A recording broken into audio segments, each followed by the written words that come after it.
অতীতে দেখেছেন আমরা কখনো জনপ্রতিনিধি ছিলাম, আমরা কখনো গমের পার্সেন্টেজ নেই নাই, আমরা কখনো কাজ করতে গিয়ে মানুষের কাছ থেকে এই দরবার কারবার করতে গিয়ে চাঁদাবাজি দরবার বাণিজ্য এইগুলি আমাদের ইতিহাস নাই। এখানে ফজলুল চেয়ারম্যান সাহেব আছেন, ওনাকে সাথে নিয়ে বলতে চাই ওনারও এই ইতিহাস আমার জানা নাই। সুতরাং আমরা দরদ দিয়ে, অন্তর দিয়ে, ভালোবাসা দিয়ে জনগণের ভোটের মূল্য দিতে শিখেছি। আমরা অবশ্যই এই আমাদের ভারপ্রাপ্ত চেয়ারম্যান জনাব তারেক রহমান আমাদেরকে যে স্বপ্ন দেখাচ্ছেন, 17টি বছর বিদেশে থেকে উনি যেভাবে আমাদেরকে দিক নির্দেশনা দিয়ে আন্দোলন সংগ্রাম সফল করতে সহযোগিতা করেছেন, আমাদের দেশনেত্রী বেগম খালেদা জিয়া মুমূর্ষ অবস্থায় থেকেও আমাদের উনি আমাদেরকে ছেড়ে যান নাই, উনি জেলখানায় থেকেছেন, বাংলাদেশ ছেড়ে চলে যান নাই, উনি আপোষ করেন নাই।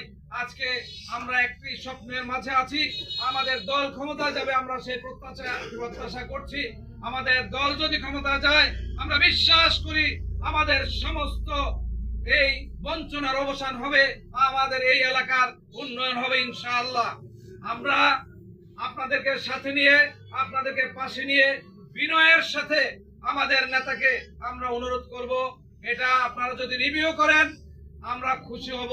সেই রিভিউতে অবশ্যই আপনারা এই সমাজে একজন তৃণমূলের কর্মী হিসেবে সুখে দুঃখে মতলবের মানুষের সাথে ছিলাম, পাশে ছিলাম, জেলখানায় ছিলাম, হাসপাতালে ছিলাম, যেখানে সহযোগিতার প্রয়োজন ছিল জীবনের ঝুঁকি নিয়ে আমরা সেখানে তাদের পাশে দাঁড়াতে চেষ্টা করেছি।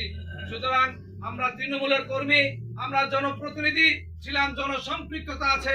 সুতরাং আমরা চাইব যদি রিভিউ হয় তাহলে সেটা যেন আমাদের পক্ষে হয়।